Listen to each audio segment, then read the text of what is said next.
Cordiais saudações, meu nome é Fernando, sou professor de História e Geografia da Rede Municipal de São Vicente, portanto ligado a esta SEDUC. Na aula anterior, nós tínhamos falado sobre a Reforma Protestante, o que levou à Reforma Protestante e como ela aconteceu e por que ela aconteceu. E tinha dito aos caros alunos que um professor de História não deve fazer juízo de valores. Na verdade, um professor de História, um historiador, podem fazer juízo de valores desde que eles falem.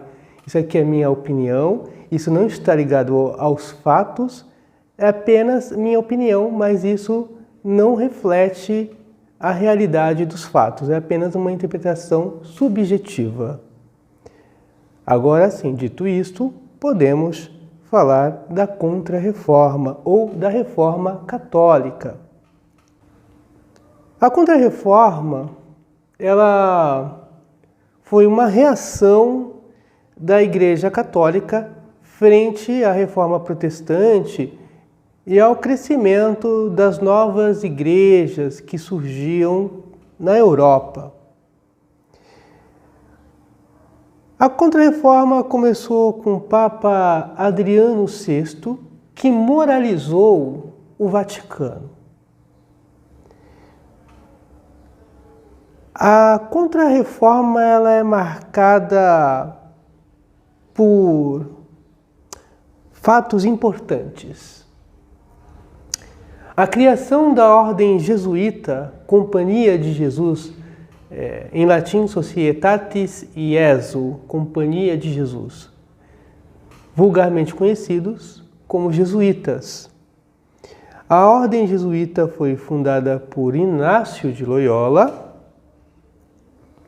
foi aprovada pelo Papa Paulo III em 1540.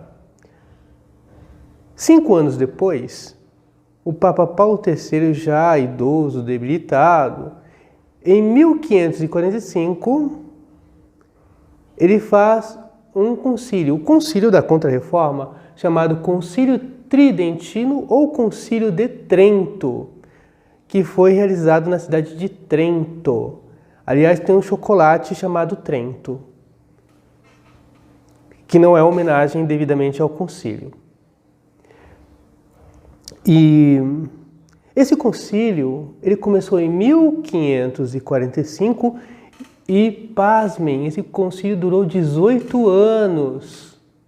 18 anos. Então, o término do concílio foi em 1563. E esse concílio discutiu muitas coisas da doutrina católica, reafirmando a doutrina católica, reafirmando os 7 sacramentos, moralizando, criando novas ordens surgiram, como eu já falei dos jesuítas, mas surgiram as ordens dos teatinos, dos barnabitas, entre outras ordens. E houve uma moralização da Igreja. O concílio começou com o Papa Paulo III e terminou com o Papa Pio V, que foi canonizado, ele é hoje venerado como São Pio V, ele era da Ordem Dominicana ou da Ordem dos Pregadores. Ele moralizou também Roma, ele era um asceta, ele era praticamente um monge, e ele obrigou todos a viverem, os cardeais e as pessoas que viviam nos arredores, os padres, os religiosos, a viverem de forma ascética, de forma moderada, acabando com aquilo que gerou a reforma, o escândalo dos padres que viviam em luxos e viviam desregradamente. Ainda no Concílio de Trento, se falou da moral que deveria reger, de como deveria ser a evangelização no Novo Mundo. O Novo Mundo o Novo Mundo é um termo para as novas terras descobertas, na América. Então, no Concílio de Trento se discutiu como deveria ser a evangelização nas novas terras. Também O Concílio de Trento definiu os livros da Bíblia, fez um cânon definitivo do cânon bíblico católico, que são de 72 livros, 46 livros do Velho Testamento e 27 do Novo. Então, se fechou o cânon bíblico, porque até então não se estava certo quanto ao número dos livros do Velho Testamento. Foi reforçada a ideia que a tradução bíblica que deveria ser usada ainda em latim é a Vulgata de São Jerônimo. Isso foi reforçado. Também foi dito quais são as formas de interpretar, e contra a ideia do Martim Lutero, que ele dizia que a única autoridade é a Bíblia. Em latim, o Lutero criou um termo chamado sola scriptura, somente a Bíblia ou somente a Escritura.